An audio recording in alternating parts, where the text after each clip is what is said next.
수강생 여러분 안녕하세요. 지난 시간은 미군정기 무역의 재개라는 주제하에서 미군정기의 무역제도 정비와 무역 동향에 대해 설명하였습니다. 이번 시간은 대한민국 정부 수립 이후의 무역제도 재편 과정에 대해 살펴보도록 하겠습니다. 해방 이후 한반도는 분할 통치되었습니다. 38선 이남은 미국군에 의한 미군정이 실시되었고 그 이북은 소련군에 의한 소군정이 실시되었습니다. 미국과 소련은 한반도에 단일 정부를 수립하려고 노력했으나 이념과 지향하는 체제가 달라 번번이 좌절되었습니다. 소련의 비협조적인 태도로 한반도 문제 해결이 지연되자 미국은 한반도 문제를 유엔을 통해 해결한다는 방침을 정하였습니다. 결국 미국은 1947년 9월에 한반도 문제를 유엔 총회 의제로 상정해 줄 것을 정식 요청하여 유엔 총회에서 가결되었습니다. 1947년 11월 14일에 채택된 한반도 문제에 관한 유엔 총회 결의안의 주요 내용은 두 가지였습니다. 첫째, 유엔에서 한반도 문제 토의에 참가할 한국 대표를 뽑는 선거를 감시하기 위해 유엔 한국 임시위원단을 설치하고 이 위원단에 한반도 전역에 걸쳐 여행, 감시, 협의할 수 있는 권한을 부여하는 것이었습니다. 둘째, 호주, 캐나다, 인도, 필리핀 등 9개 국가로 구성된 유엔 한국 임시위원단은 늦어도 1948년 3월 31일까지 보통 비밀 선거 원칙에 따라 선거를 실시하여 남북한 인구 비례에 따른 대표자들로 국회를 구성하고 중앙정부를 수립하며 이 정부는 임시위원단과 협의하여 남북의 점령 당국으로부터 행정권을 이양받는다는 내용이었습니다. 그러나 유엔 결의안은 소련의 거부로 북한 지역에는 적용할 수 없었고 결국 유엔 감시하에 선거가 가능한 38선 이남 한국에서만이라도 총선거를 시행하기로 결정하였습니다.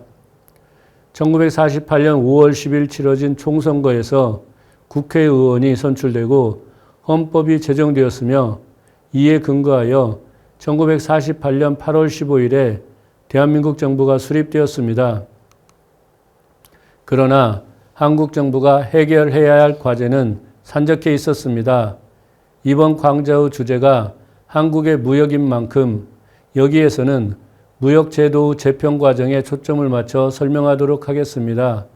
과연 새로 출범한 한국 정부는 미 군정기에 의해서 무역제도를 어떻게 재편했을까요?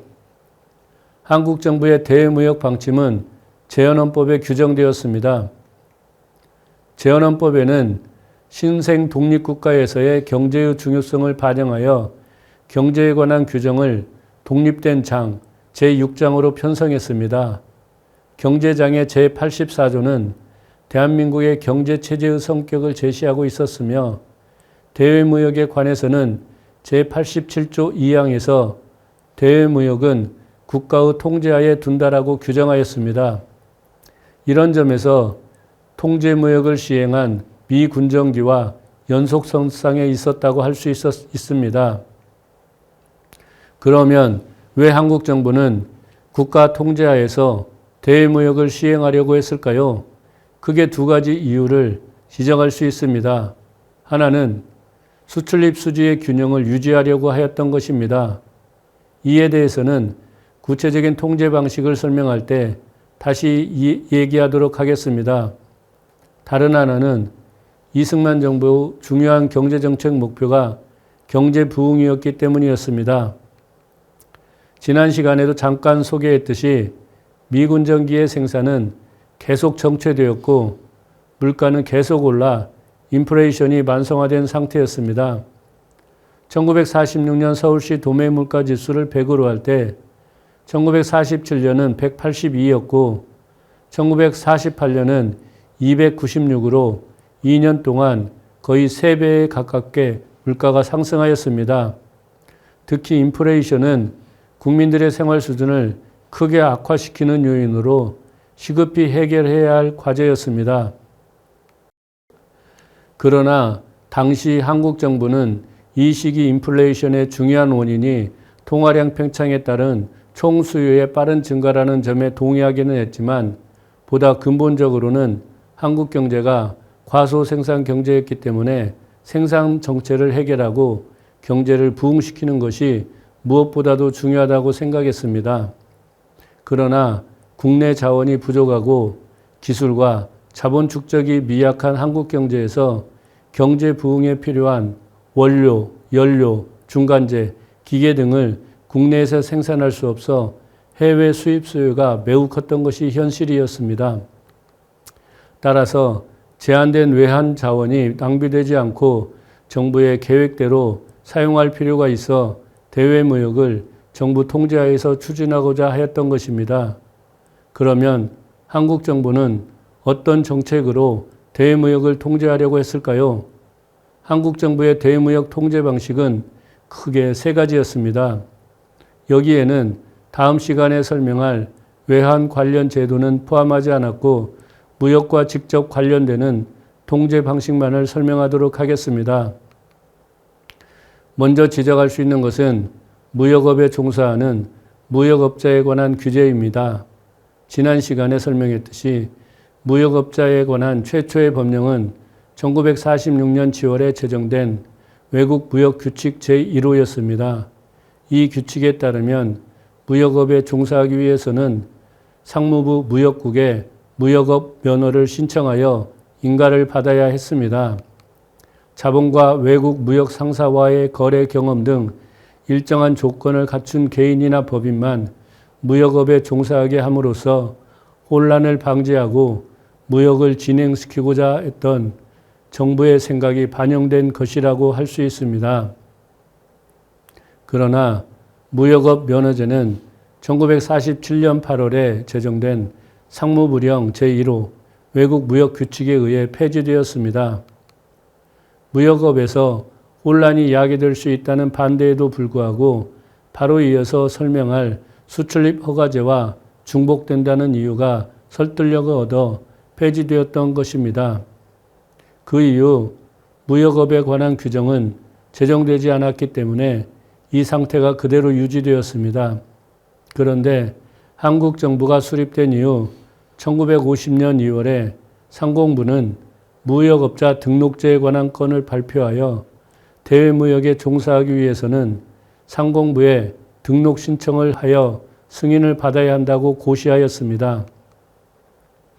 이 고시는 등록업자로서 상공부의 사전 승인 없이 계속하여 6개월 이상 수출 또는 수입 실적이 없는 경우에는 등록은 자연 취소된다라고 하여 무역 진흥을 유도하기도 했습니다. 두 번째로 지적할 수 있는 것은 해방 초기를 대표하는 가장 대표적인 대외무역 통제 수단인 수출입 허가제였습니다. 수출입 허가제는 두 단계를 거쳐 운영되었습니다.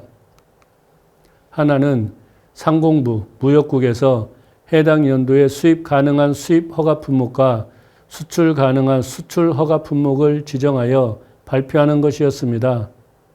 해외 수입 수요가 많은 상황에서 수입 허가 품목을 지정하는 것은 이해할 수 있으나 수출 허가 품목도 지정했다는 사실은 흥미로운 사실입니다. 당시 정부는 국내 경제 재건에 필요한 물자가 해외로 나가는 것을 방지하고 국내 수요가 없거나 적어 국내에서 소비되기 어려운 상품을 수출하기 위해 수출 허가 품목을 지정했습니다. 이에 해당하는 대표적인 수출 허가 품목은 한천을 비롯한 수산물, 몰리브덴을 포함한 광산물, 나전칠기를 포함한 공예품 등이었습니다. 다른 하나는 무역업자가 수출 혹은 수입을 허가하기 위해서 매 건별로 상공부에 수출 혹은 수입 허가 신청서를 제출하여 승인을 받아야 했다는 것입니다. 이것은 미 군정기에서 정부 수립 이후까지 그대로 적용된 통제 수단이었습니다. 이와 같이 정부에서 수출입 허가 품목을 지정하고 수출 혹은 수입할 때마다 상공부의 허가를 받도록 했던 이유는 수출입 수지 균형을 달성시키기 위한 목적이 무엇보다도 중요했기 때문입니다. 마지막으로 지적할 수 있는 정부의 무역 통제 수단은 관세를 부과하는 것입니다. 식민지기에 적용되었던 관세법은 해방 이후에 한동안 그대로 유지되었다가 대외무역 체제가 본격적으로 정비되기 시작하면서 관세법도 검토되었습니다. 미 군정기에 처음으로 관세법이 개정된 것은 1946년 10월에 군정법령 제116호에서였습니다. 이 법에 따르면 어떠한 경우라도 수입품 가격의 1할, 즉 10%를 초과하지 않는다라고 하여 관세는 10% 인하로 결정되었습니다. 이것은 관세 부과의 본래 목적인 정부 재정 수입 증가 혹은 국내 산업 보호와는 무관하게 외국과의 무역을 촉진하기 위한 조치였습니다.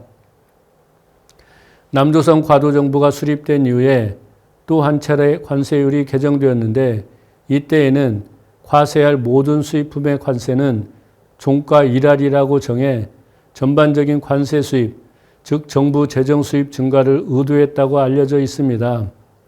이와 같이 정부가 수립되기 이전에는 기존 관세법을 유지하면서 관세율을 변경하는 방식으로 관세 정책을 시행하였습니다.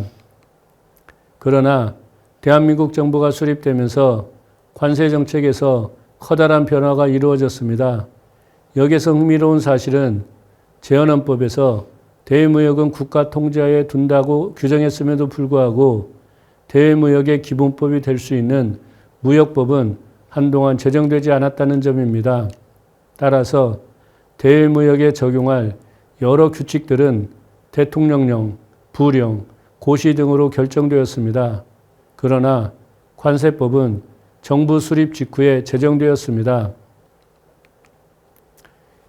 이 표는 1949년 11월에 법률 제67호로 제정된 관세법에 첨부된 관세율 구간별 수입 품목 수를 정리한 것입니다.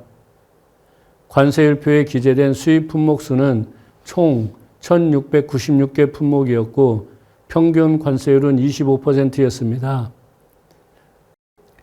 표에서 확인할 수 있듯이 새로 제정된 관세법의 관세율은 가장 낮게는 면세 품목도 있고 가장 높게는 100% 관세가 부과되는 품목도 있으며 그 사이에 다양한 관세율이 부과되었습니다.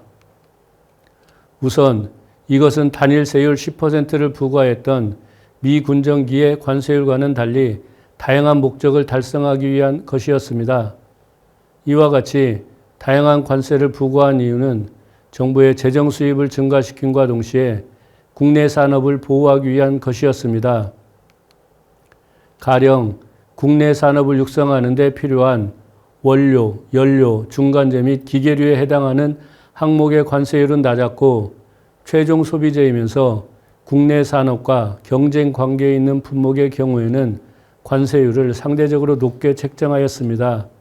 그러나 샴페인, 포도주, 맥주, 위스키 등의 주류와 엽연초 등 연초류에 해당하는 13개 품목은 사치제로 판단하고 최고 세율인 100%를 부과하여 정부 수입 증가 등을 도모했습니다. 이와 같이 정부 수립 이후에도 무역 통제 방침은 그대로 유지되었고 세부적인 통제 수단은 점차 정비되어 갔습니다. 다음 시간은 외환 관리 제도가 어떻게 정비되어 갔는지를 설명하도록 하겠습니다.